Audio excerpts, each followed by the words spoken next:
안녕하세요. 머그샷추가 머샷추입니다. 오늘 들려드릴 이야기는요, 2015년 미국 텍사스에서 벌어진 사건입니다.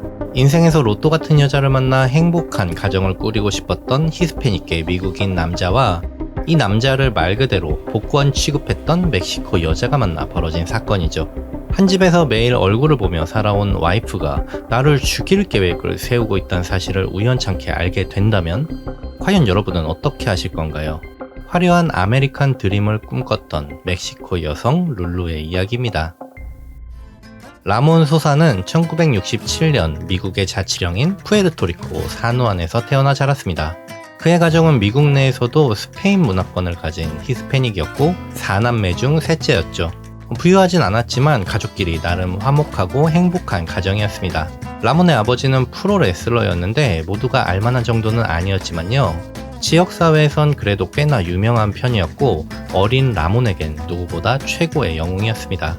라몬은 어려서부터 이런 아버지의 연습하는 모습을 보러 체육관을 따라다니곤 했는데 이 체육관에는 복싱 경기장도 있었죠.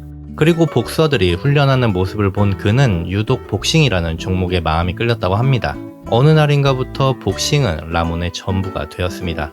당시 그의 집은 푸에르토리코와 미국을 오가며 잦은 이사를 했었는데요. 프로레슬러인 라몬의 아버지의 수입이 일이 있고 없고에 따라 일정치 않았기 때문이죠. 소위 말하는 아메리칸 드림을 쫓아 미국으로 갔지만 막상 가보니 일자리가 없어 다시 돌아오기도 했고요. 그러다가 또 미국에 유망한 사업이 있다고 소문이 돌면 또 그곳으로 이사를 가기도 하고 그랬다고 합니다. 라몬의 나이가 14살이 되던 해, 라몬의 가족들은 오일붐을 따라 텍사스 휴스턴으로 이사하게 됐습니다. 아시죠? 어린 시절의 아이들에게 이사라는 건 썩 유쾌한 경험은 아닙니다. 학교가 바뀌고 만나던 친구들도 바뀌고 또 새로운 학교에 적응하려면 여러모로 힘들기도 하고요. 안타깝게도 라몬은 이때 학교 생활에 잘 적응하지 못했다고 하더군요. 푸에르토리코 출신의 복싱에만 빠져있는 아이가 미식축구에 열광하는 텍사스 남부의 문화 속에 스며드는 건 쉬운 일이 아니었을 겁니다. 라몬은 더욱더 복싱에 열중하게 됐죠. 17살이 되기까지 무려 100번에 가까운 아마추어 대회에 출전했고 우승을 한 적도 있다더군요. 그렇게 17살 고등학교 졸업을 앞두었을 때 라몬은 어느 프로모터의 눈에 띄어 푸에르토리코의 프로팀과 계약을 맺게 됩니다. 하지만 말이죠, 이 프로팀이 문제였습니다. 매니지먼트 비용, 훈련비 등을 핑계로 선수들이 받아야 할 상금에서 많은 수수료를 떼는 건 기본이었고요. 선수들 간의 승부 조작을 통해 불법으로 돈을 벌어들이기도 했죠. 또 복싱 구단은 경기를 뛰기 위해 주에서 주로 이동하는 일이 잦았는데 이를 이용해 마약을 운반하고 유통하는 일까지 벌였다고 합니다. 선수들의 경기 일정은 가혹하리만치 타이트했고 진실을 알아버린 일부 선수들에겐 너도 사실 공범이야, 선수생활 끝나고 싶어? 같은 협박을 하여 마약 유통에 본격적으로 동참시키기까지 했죠. 그리고 라몬 또한 진실을 알아버린 선수 중 한 명이었습니다. 세계적인 복싱 스타 제2의 마이크 타이슨을 꿈꿨던 그는 현실의 벽을 느끼며 복싱에 대한 큰 회의감이 들었다고 하죠. 마치 자신이 링 위에 전시된 고깃덩어리가 된 듯한 느낌을 받았고 결국 그는 프로팀을 탈퇴해 텍사스로 돌아오게 됐습니다. 잠깐 TMI이긴 한데 결국 이 프로팀은요, 라몬이 텍사스로 돌아온 2달 뒤 이러한 범죄 행각들이 밝혀지면서 대표가 구속됐고 회사는 쫄딱 망했다고 합니다. 아무튼 이때 라몬은 재능 있는 복싱 유망주들이 본인 같은 일을 당하지 않길 바라는 마음으로 영 프로스펙츠 복싱이라는 비영리 단체를 설립해 트레이너로서 제2의 인생을 살아가게 되죠. 하지만 이제 막 설립된 단체라 제대로 된 지원비는커녕 안정적인 수입 또한 없었기 때문에 간간히 찾아오는 아이들의 뒷바라지를 하기 위해서라도 라몬은 정말 열심히 살아야 했습니다. 초창기 재정난을 극복하려고 페덱스에서 택배기사로 일을 하기도 했다고 하더군요. 이 시기쯤 라몬은 첫 번째 결혼에 실패하게 됐는데 가장 큰 이유 중 하나가 경제적인 문제였다고 합니다. 그 드라마 같은 데서도 보면 종종 등장하곤 하잖아요. 유망했던 운동선수와 결혼한 여자, 그리고 어떠한 사정으로 인해 돌연 은퇴한 이 남자. 남자는 막노동을 하며 생계를 이어가지만 돈도 잘 못 벌면서 무슨 복지단체 같은 걸 챙긴다고 본인들 먹을 거 못 먹고 입을 거 못 입고 그렇게 궁핍하게 살다가 결국 아내가 참지 못해 떠나버리는 그런 상황 말입니다. 그치만 결국엔 드라마처럼 그의 진심이 통했던 걸까요? 이 단체의 사정은 점차 나아지기 시작했습니다. 지원비는 늘어났고 소속 선수들은 좋은 성적을 내기 시작했죠. 점점 소문이 퍼지자 나중엔 단순히 복싱을 하고 싶은 아이들뿐만 아니라 외롭고 소외된 아이들까지 찾아오기 시작했습니다. 라몬은 아이들과 운동하고 때론 아빠처럼 이야기를 들어주는 아주 훌륭한 관장님이었죠. 비록 젊은 시절에 꿈은 좌절이 됐지만요, 트레이너로서의 라몬의 삶은 그래도 행복했다고 합니다. 그렇게 시간이 흘러 2007년 라몬은 간만에 스트레스도 풀 겸 한 멕시코 레스토랑을 찾게 됐죠. 이 레스토랑이 어떤 곳이냐면요, 낮에는 음식을 파는 식당인데 밤에는 테이블들을 싹 치우고 음악 엄청 크게 틀어놓고요, 그 술을 팔면서 이제 클럽처럼 운영하는 그런 곳이었습니다. 첫 번째 결혼에 실패하면서 독신을 다짐한 그가 때때로 찾아오는 무료함을 해소시키는 곳들 중 하나였죠. 특히 그는 이날을 위해 미리 베르사체 니트를 중고로 구입해뒀다가 입고 갔는데 진짜 자신한테 찰떡처럼 잘 어울렸다고 합니다. 중고로 구매한 티도 전혀 안 났고 말이죠. 한껏 멋을 낸 그는 맥주 한 병을 들고 구석에 서서 분위기를 잡은 채 오늘은 어떤 여자와 춤을 한번 춰볼까 하면서 내부를 쓱 이렇게 훑고 있었습니다. 그러다가 댄스 플로어에서 눈에 확 띄는 여성을 발견했죠. 큰 키와 흑발의 긴 머리, 늘씬한 몸매까지. 음악에 맞춰 춤을 추는데 심지어 춤도 엄청 잘 췄다고 합니다. 짓는 미소마저 너무나도 매력적인 바로 룰루였습니다. 그녀에게 첫눈에 반해버린 라몬은 넋이나가 한참을 계속 그녀의 얼굴만 쳐다봤다고 합니다. 라몬의 말에 따르면요, 당시 그 클럽 안에 있는 모든 남자들은 그녀에 비하면 춤출 자격조차 없을 정도로 아주 형편이 없었다고 하더군요. 물론 본인은 제외겠죠? 와, 그런데 말이죠, 우연인지 운명인지 모르게도 그 여자가 라몬의 옆을 지나다가 실수로 라몬의 발을 콱 밟고 맙니다. 높은 하이힐 굽에 발가락을 찍힌 그는 너무 아파서 전직 복서의 체면도 잊은 채 주저앉고 말았죠. 놀란 룰루가 어머 미안해요 일부러 그런 게 아니었어요 하면서 말 그대로 어쩔 줄 몰라 했고요. 발가락이 부러지는 고통 속에서도 라몬은 이건 정말 기회다 생각하며 Would you dance with me? 저랑 춤추시겠어요? 라고 했다고 합니다. 저는 이 처음 만난 날 썰이 개인적으로는 조금 재미가 있었는데요. 그렇게 둘은 밤새 춤을 추며 이야기를 나눴고 늦은 밤 집으로 돌아가려는 라몬에게 룰루는 너 음주운전이잖아, 위험하니까 오늘은 우리 집에서 자고 가 라며 라면 먹고 가를 시전했죠. 이게 무슨 상황이지? 하고 왠지 모를 기대감에 부풀어 룰루의 집에 들어간 라몬은 기대했던 것과는 다르게 집에 있던 룰루의 아이들과 인사를 나눠야 했고 정말이지 꼼짝없이 잠만 자고 나와야 했다고 말했습니다. 그리고 또 TMI이긴 하지만 이때 라몬의 차가 좀 좋은 차였다고 합니다.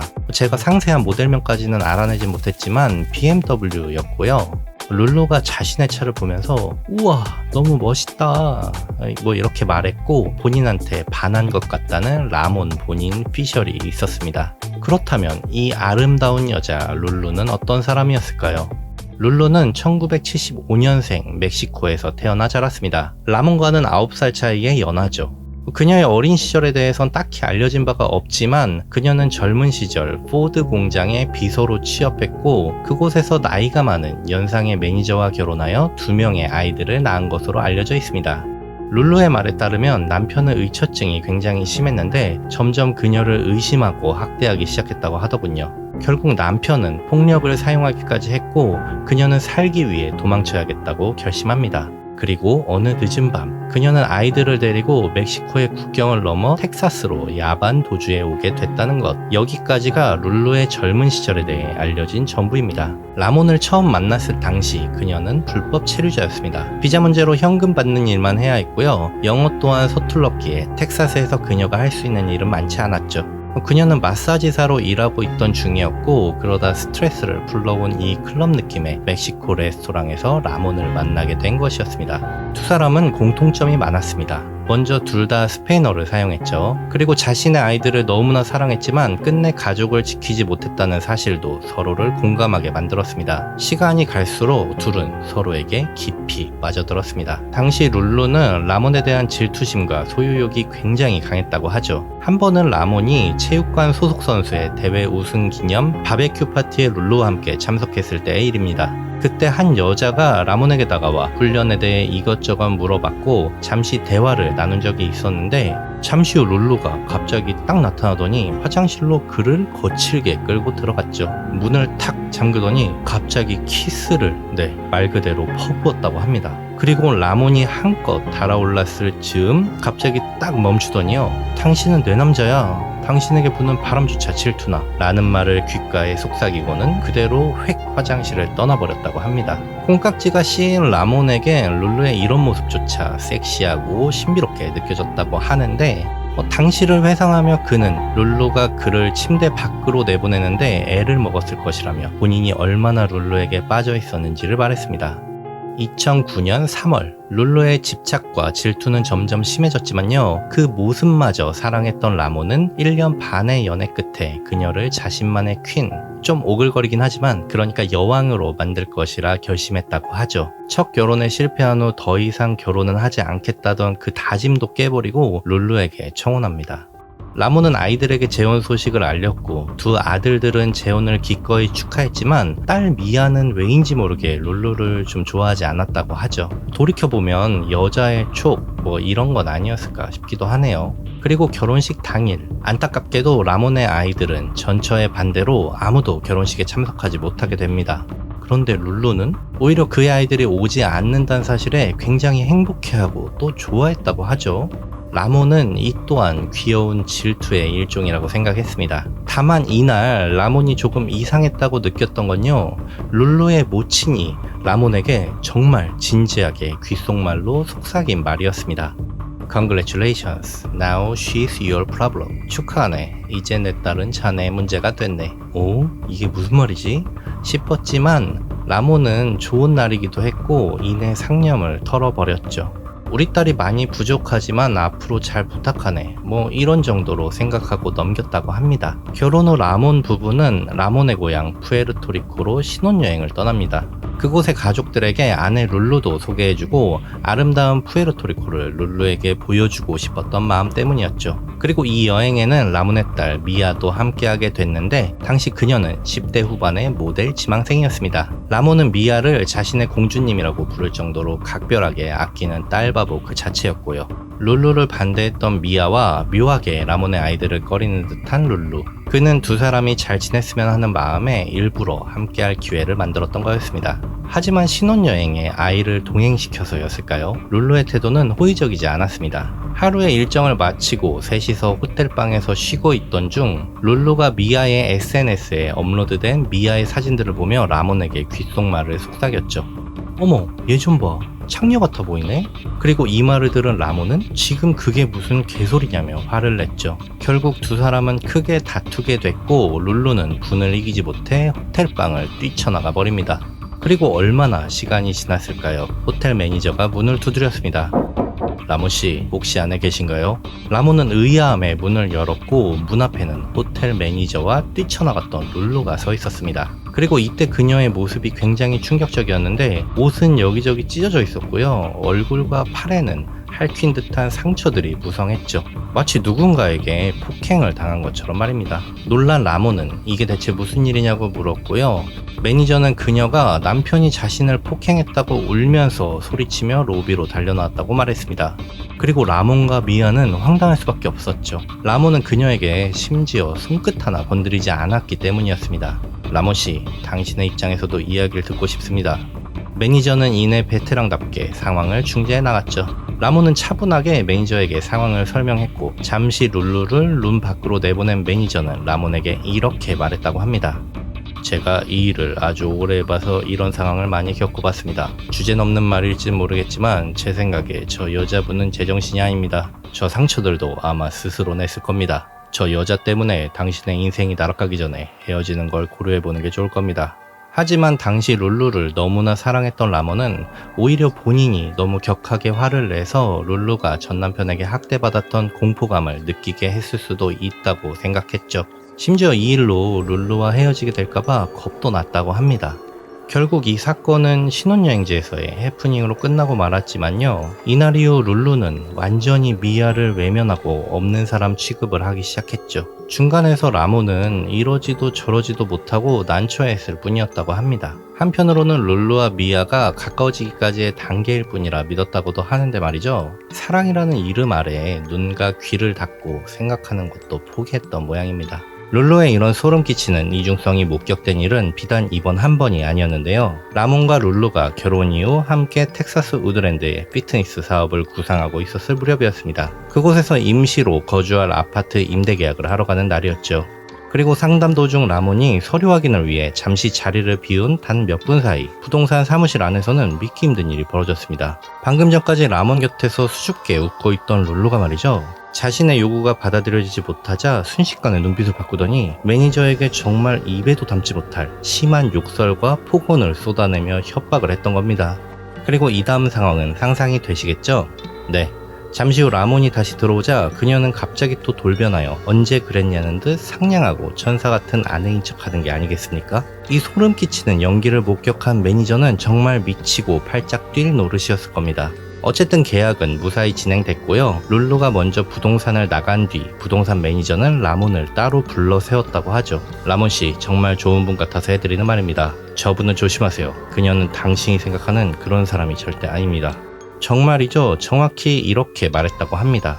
세상에 참 좋은 사람들이 많네요. 이런 조언도 해주고 말이죠. 하지만 말입니다. 라몬은 이때 역시 무슨 오해가 있었겠거니 하고 이 조언 역시 무시했다고 합니다. 근데 한편으론 이해가 되기도 합니다. 남이나 마찬가지인 부동산 업자의 말을 그렇게 귀담아 듣진 않았겠죠? 오히려 룰루를 원하는 요구사항을 똑부러지게 말한 똑순이 정도로 생각했을지도 모르겠습니다. 결혼 후 채 1년이 되지 않은 2010년 1월 두 사람은 계획했던 대로 텍사스 우드랜드 복싱의 피트니스 센터를 개업했습니다. 룰루도 남편을 도와 퍼스널 트레이너 겸 재정과 마케팅을 맡으면서 함께 센터를 운영했죠. 그런데 이 센터가요, 오픈하자마자 정말로 대박이 납니다. 회원이 엄청나게 몰려들었고 부부는 큰 돈을 벌게 됐죠. 이 부부의 이미지가 좋았던 탓에 그 재단이 있죠, 영 프로스펙츠 복싱 재단이요. 이 재단의 운영도 후원금이 많이 들어왔고 재능 있는 선수들이 많이 찾아온 덕에 아주 잘 되었다고 합니다. 이때 라몬 부부가 얼마나 돈을 잘 벌었냐면요, 텍사스에서도 가장 살기 좋은 부촌이라는 우드랜드에 넓은 마당이 딸린 2층 고급 주택을 샀을 정도였죠. 라몬은 스포츠카와 그의 취미인 고급 바이크를 여러 대 살 정도였고요. 룰루 역시 값비싼 명품과 보석들을 사들였다고 합니다. 다만 쌓여가는 부와는 별개로 이들 부부는 종종 싸우곤 했는데 그건 바로 라몬의 아이들 때문이었습니다. 룰루는 전처의 아이들에게 지나치게 많은 돈을 쓴다면서 우리 가족에게 써야 할 돈을 왜 그 애들에게 낭비하냐며 유독 불평했다고 하죠. 그녀는 라몬이 쓰는 돈을 일일이 감시하기 시작했고요. 그가 아이들에게 돈을 보내거나 아이들을 만나는 날이면 꼭 싸움이 일어났다고 합니다. 하지만 마냥 행복하기만 한 부부가 어디 있겠습니까? 이 문제를 제외하곤 둘은 행복한 나날들을 보냈습니다. 집에서 룰루는 내조의 여왕이었다고 해요. 매일 아침 하루도 빠지지 않고 라몬이 눈을 뜨면 아침 식사를 이렇게 쟁반에 담아 침대로 직접 가져다 줄 정도로 말이죠. 피트니스 센터에서는 열심히 남편을 외조하는 최고의 비즈니스 파트너이기도 했습니다. 라몬이야 말할 것도 없겠죠? 룰루와 그녀의 아이들이 모두 미국에서 무시당하지 않고 당당하게 살아갈 수 있도록 이들이 시민권을 취득하는 데에도 정말 열심히 노력했다고 하더군요. 그의 입장에선 사랑하는 아내와 아이들을 위한 당연한 도리이자 진정한 가족이 되는 길이라고 생각했습니다. 그리고 시간이 흘러 2014년 룰루와 두 아이들은 마침내 모두 미국 시민권을 취득했습니다. 그런데 말입니다. 바로 이 시점부터 룰루의 태도가 손바닥 뒤집듯 바뀌었습니다. 매일 아침 차리던 식사도 중단됐고요. 라몬이 말을 걸어도 무시하거나 단답으로 대답하기 일쑤였죠. 여보, 요즘 왜 그래? 나한테 화난 거라도 있어? 우리 얘기 좀 하자. 진지하게 대화도 요청해 봤지만 그녀에게서 돌아오는 대답은 그냥 내버려 두라는 식이었습니다. 이때만 해도 라몬은 조금 이러다 말겠거니 생각했다고 하는데요. 하지만 그의 생각과는 다르게 이런 냉랭한 관계는 훨씬 더 길게 이어졌죠. 그리고 어느 날인가부터 부부의 재정에 문제가 생기기 시작했습니다. 먼저 재단의 후원이 점차 하나둘 끊기기 시작했는데 라몬은 도무지 그 이유를 알 수 없었죠. 2015년 초에 접어들면서 피트니스 센터의 수익에도 심각한 문제가 있음을 발견했습니다. 회원이 조금씩 줄어들긴 했지만 그걸 감안하더라도 수익이 심각할 정도로 줄어들어 있었던 겁니다. 안 되겠다 싶었던 라몬은 차근차근 장부를 살펴봤고 센터 소득에 카드 결제가 아닌 현금 결제가 많다는 걸 확인하게 됐죠. 그리고 이 현금 결제들이 회사 통장에 입금되지 않고 있다는 사실도 알 수 있었습니다. 하지만 어디로 입금이 되는 건지는 알 수가 없었죠. 그러다가 하루는요, 라몬이 룰루에게 배달된 우편을 대신 받게 된 적이 있었습니다. 그런데 봉투 발신인 쪽에 적혀있는 이름이 이혼 전문 변호사 사무실이었죠. 이상한 느낌의 봉투를 뜯고 서류를 확인해본 라몬은 머리가 뜨거워지는 걸 느꼈습니다. 그렇게 나를 아껴주던 와이프가 나와 이혼할 준비를 하고 있었다고? 그는 믿기 힘든 사실에 곧바로 룰루에게 찾아가 이 서류가 대체 뭐냐고 그녀에게 따져 물었지만 그녀는 당황한 기색도 없이 오히려 아주 당당하게 말했습니다. 그래, 어차피 다 알게 될 거. 우리 이혼해. 재산은 법대로 나누고. 라몬은 배신감에 어떻게 이럴 수 있냐며 화를 냈지만요, 아무런 소용이 없었습니다. 룰루는 오히려 그런 그를 더욱 도발하고 부추겼다고 하죠. 마치 더 흥분해서 자신을 때리거나 욕이라도 퍼붓기를 바라는 사람처럼 행동했다고 합니다. 그리고 이날을 기점으로 두 사람 사이에 더 이상의 대화는 없었습니다. 라몬은 집의 1층에서, 룰루와 아이들은 2층에서 각각 따로 지내며 각방을 쓰기 시작했죠.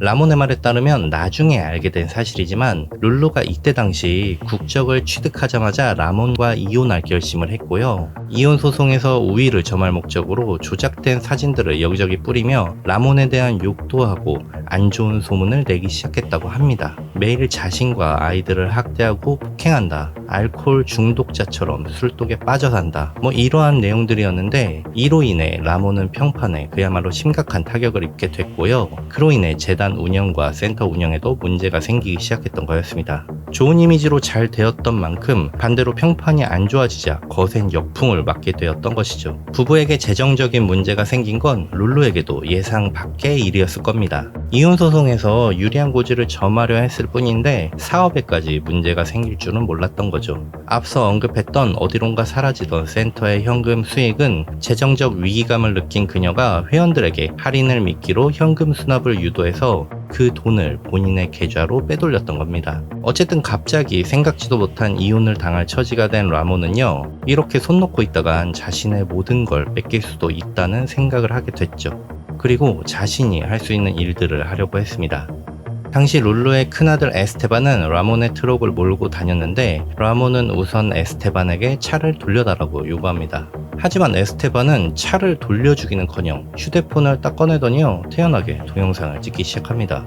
그리고 라몬을 도발하기 시작했죠. 내가 안 주면 어쩔 건데 당신이 뭘 할 수 있는데 꼬우면 고소를 하시던가. 이런 도발이었습니다. 화가 난 라몬이 지금 대체 뭐 하는 거냐며 찍지 말라고 휴대폰을 손으로 치우려고 했을 때 에스테반이 갑자기 자기 얼굴을 부여잡았죠. 라몬이 자신의 얼굴을 때렸다며 소리를 지르기 시작했습니다. 그리고 갑자기 어디선가 룰루가 짠하고 나타나더니 네가 뭔데 내 아들을 때리냐며 화를 냈고요. 주먹으로 라몬의 얼굴을 때렸다고 하죠. 그리곤 그녀 역시 라몬을 도발했다고 합니다. 왜? 억울해? 그럼 너도 쳐봐. 쳐보라니까? 물론 이 모든 상황은 에스테반이 여전히 촬영 중이었고 말입니다. 딱 봐도 사이즈가 나오지 않나요? 라몬은 이 모자가 자신이 폭력을 쓰도록 유도하는 것임을 직감했다고 하죠. 너무 억울했지만 더욱 이를 악물고 참아냈다고 합니다. 룰루는 그녀의 작전대로 라몬이 움직여주지 않자 차선책으로 경찰에 라몬을 아들 폭행 혐의로 신고합니다. 법원에다가는요, 긴급보호 명령도 받아냈죠. 결국 라몬은 자기 차를 돌려받으려 했을 뿐인데 얼굴까지 얻어맞은 채 자신의 집에서 쫓겨났습니다. 피트니스 센터에도 접근금지 처분을 받아서 당시 그는 호텔과 친구 집을 전전해야 했다고 하더군요. 라몬의 입장에서 생각해보면 참 억울한 일이긴 했지만 가정폭력 관련해서 이런 신고가 들어오면 사실 여부를 확인하는 중 추가 피해가 발생할 수도 있기 때문에 일단은 먼저 선조치를 한 뒤 사실 여부 조정을 하게 된다고 하더군요. 게다가 앞서 언급했듯이 룰루의 조작으로 라몬의 평판이 매우 안 좋은 상태이기도 했고 말이죠. 그렇게 며칠이 흘렀습니다. 운전 중이던 라몬은 문도의 전화를 받게 됐죠. 참고로 문도는 2000년도 텍사스 휴스턴에서 갱단 리더로 활동하다 징역을 살았고요. 출소 후에 라몬이 설립한 영 프로스펙츠 복싱이라는 비영리 단체 기억하시죠? 여기에 몸을 의탁했던 사람들 중 한 명이었습니다. 고아였던 그는 라몬의 진심 어린 태도에 크게 감명받았고 라몬을 아빠처럼 따르며 그의 밑에서 트레이너로 두 번째 삶을 살아가고 있던 남자였죠. 라몬과의 인연이 무려 15년째 끈끈이 이어지고 있었습니다. 라몬은 혹시 센터에 무슨 일이 생긴 건 아닌가 싶어 걱정스러운 마음에 무슨 일이냐고 물었습니다. 그리고 휴대폰 너머 들려온 문도의 말은 충격적이기 그지없었죠. 형님, 안 좋은 소식이 있습니다. 형수님이요, 형님을 죽이고 싶어하는 것 같습니다. 운전을 하던 라몬은 충격의 급브레이크를 밟았습니다. 그는 급하게 차를 길가에 세웠고 이후 문도는 이야기를 이어나갔죠. 그의 말은 이렇습니다. 센터에서 룰루가 시킨 일, 그러니까 청소 같은 일들을 하고 있을 때 우연찮게 그녀가 누군가와 대화하는 내용을 듣게 됩니다. 그녀가 나누고 있던 대화 내용은 살인 청부에 관한 내용이었죠. 센터에 어떤 사람이 멕시코 갱단과 연줄이 있고 그 사람들이 살인 청부를 할 수 있다는 내용이었습니다. 그리고 룰루는 그래? 그럼 우리가 그 사람들을 이용할 수도 있겠네? 라는 말을 했다고 합니다. 문도는 이 대화 내용이 자신이 존경하는 라몬의 이야기일 것이라 확신했고 그녀의 계획을 확인해야만 했죠. 다음날 그는 룰루를 찾아가 물었습니다. 정말 살인 청부업자를 알아보고 계세요? 네, 그럼요. 혹시 알고 있는 사람 있어요? 그녀가 대답했습니다. 이후의 일은 일사천리로 진행됐습니다. 문도의 진심인 듯한 태도에 룰루가 자세한 계획을 세워보자며 진지하게 대화를 이어갔기 때문이죠. 그리고 그녀가 세워놓은 계획을 전해들은 문도 역시 그녀가 진심이라는 걸 알 수 있었습니다. 하지만 이때 룰루가 생각하지 못한 부분이 있었는데요. 문도가 라몬을 그녀의 생각보다 훨씬 더 끔찍히도 아끼고 존경한다는 사실이었습니다. 이야기를 처음 전해 들었을 때 라몬은 문도의 이야기를 믿지 못했다고 합니다. 하지만 그녀가 정말 진심인 것 같다는 문도의 설득에 그는 문도에게 그녀와의 모든 대화를 녹음해 줄 것을 부탁했습니다. 그리고 며칠 후 문도가 가져온 녹음 내용을 듣고 그는 깨달았죠. 정말 내 아내가 날 죽이려고 하는구나 라고 말입니다. ¿Qué pasó, Lulu? Nada, pues nomás ellos, bueno, con lo que usted ofreció, pues de perdido saben que todavía está en serio que quiere que lo maten, todo está bien. Sí. No, sí, definitivo. O sea, de que se lo echen, que se lo echen. No vale madre, eso, ¿no? Y de que les voy a pagar. 라몬이 죽어야 내가 그 생명보험금을 받을 거 아니야? 또 연금은 얼마나 빵빵하게 드러났다고. 너도 알지? 그가 은퇴를 위해 정말 열심히 했던 거? 평생 그가 남긴 연금이나 받아먹으면서 편하게 노후를 보낼까 싶어. 그러고 보니 그의 죽음이 내 연금인 셈이네? 와, 정말 악당 같은 멘트 아닌가요? 그녀는 라몬의 생명보험금과 연금에 대한 계획까지도 모두 세워놓은 채였습니다. 원래는 미국 시민권만 취득한 후 이혼하려고 했지만 뜻하지 않게 재정적으로 큰 타격을 입게 되자 그를 죽여 보험금과 유족연금을 받아내려는 계획을 차선으로 세웠던 것이었죠. 룰루가 정한 살인 청부 기한은 부부의 이혼 관계 조정 확정일인 7월 22일. 그날 혹시라도 라몬이 이혼 서류에 사인을 할 경우 그를 죽여도 보험금과 유족연금의 수혜자는 그의 자식들이 되기 때문에 무슨 일이 있어도 그 날짜를 넘기면 안 된다고 신신당부하기까지 했습니다. 녹취록에서 흘러나오는 죄책감이라고는 전혀 없는 아내의 말투에 라몬은 할 말을 잃고 말았죠. 그리고 이 모든 계획을 듣게 된 그의 반격이 시작되었습니다. 문도와 함께 룰루를 살인 청부 혐의로 경찰에 신고하기로 마음먹죠. 먼저 확실한 증거를 확보해야 했습니다. 문도는 그녀와의 모든 대화들을 몰래 녹음했죠. 룰루에게는 파코라는 이름의 킬러를 소개시켜 주었지만 사실 파코는 라몬이 일회용 휴대폰을 사서 킬러인 척 행세하는 것이었고요. 룰루와 살해 계획에 대한 문자를 주고받을수록 메시지가 증거로 쌓여갔습니다. 이때 당시 라몬은 하루하루가 정말 괴로웠다고 하는데 룰루가 혹시라도 다른 킬러를 고용해서 자신에게 보낼까봐 하루도 맘 편히 잠들지 못했다고 하더군요. 베개 밑에는 늘 권총을 넣어놓고 잠들었을 정도였다고 하죠. 그렇게 충분한 증거를 확보한 라몬은 모든 녹음 파일과 휴대폰을 들고 텍사스주 몽고메리 경찰서로 찾아갑니다. 하지만 앞서 얘기했듯이 그는 현재 가정폭행범으로 신고가 된 상태였고 접근금지 처분까지 받았기 때문에 경찰들은 그의 말을 쉽게 믿어주지 않았습니다. 라몬에 대한 평판 또한 굉장히 안 좋았기에 경찰들 일부는 그가 헛소리를 한다고 생각하기도 했죠. 덕분에 라몬은 이때 말이죠, 꽤나 오랜 시간 경찰들에게 자신의 무고를 하나부터 10까지 일일이 설명해야 했다고 하는군요. 경찰은 녹음 파일과 메시지를 모두 살펴보고도 끝까지 반신반의하긴 했지만 실제로 그녀가 살인교사 의도가 있는지는 확인해야겠다고 결정 내립니다. 그리고 경찰의 수사가 시작되었죠. 경찰은 베테랑 요원을 멕시코 카르텔 출신의 킬러 파코로 위장시켜 룰루와의 만남을 진행했습니다. 어느 쇼핑몰 지하 주차장에서 문도와 파코로 위장한 경찰 그리고 룰루가 한 차량 안에서 만남을 가졌죠. 그녀는 파코에게 라몬의 사진을 건네며 그가 누구인지 어디에 있는지 언제 죽여야 하는지 등에 대해 아주 상세히 설명했습니다. 어떻게 처리해줄까? 라는 질문에는 상관없다. 그가 그냥 죽어서 사라지기만 하면 된다고 답했습니다. 그녀는 라몬의 사망 추정 시간 자신의 알리바이 증명에 집착하는 치밀한 모습을 보이기도 했는데요. 꼭 자신이 체육관에 있는 시간에 맞춰 거사를 치러달라고 당부했습니다.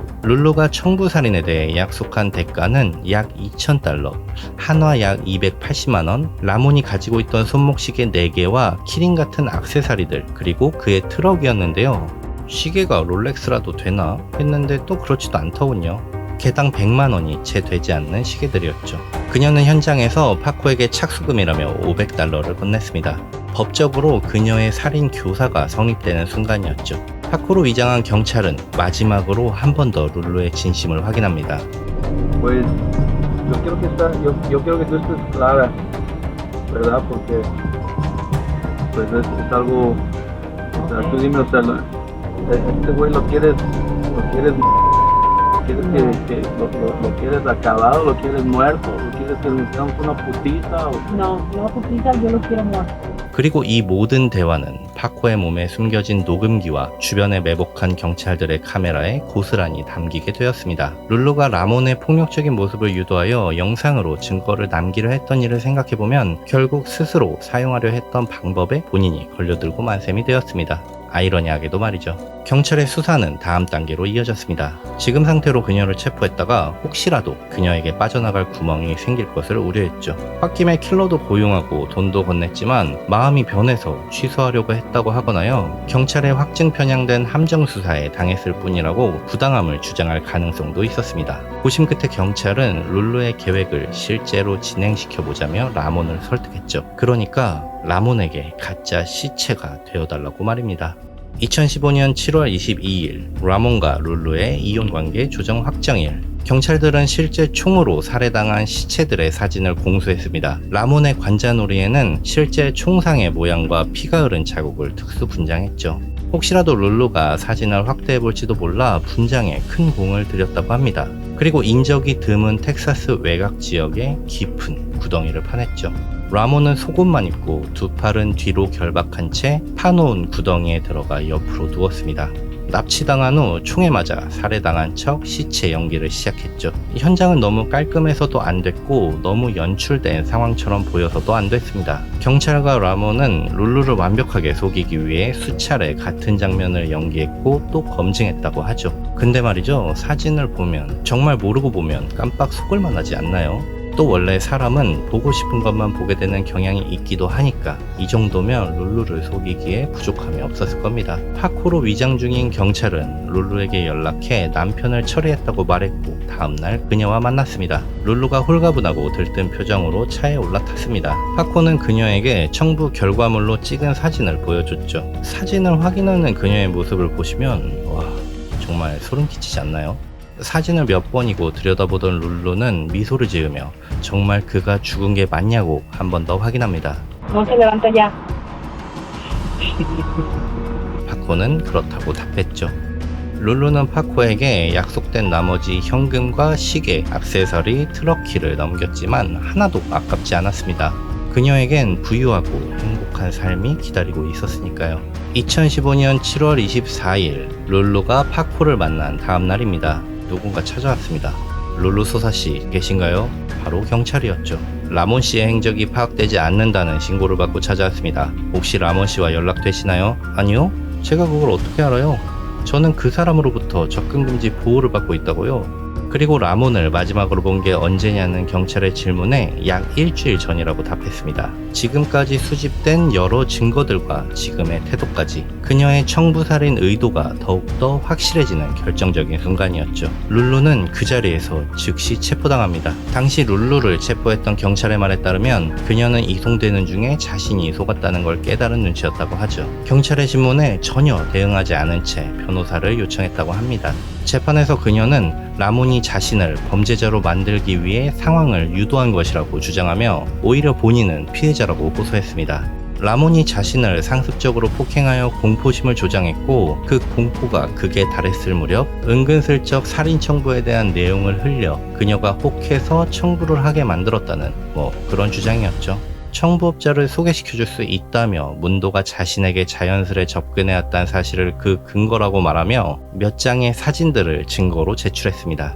사진은 라몬이 술병이 가득한 침대에 잠든 모습, 그녀의 상처나고 멍든 몸을 찍어놓은 것들이었죠. 라몬으로부터 접근 금지 처분을 받는데도 유력한 증거가 되었었던 그 사진들을 말입니다. 룰루는 이 사진들이 다시 한번 그녀의 구명줄이 되어주길 바랐겠지만 이번에는 라몬도 마냥 당하고만 있진 않았습니다. 그는 예전 신혼여행 때와 부동산 계약 당시의 일들을 언급했죠. 알코올 중독자처럼 보이는 사진은 룰루에 의해 조작된 것이고 상처 입은 사진들은 스스로 자해한 것이라 주장했습니다.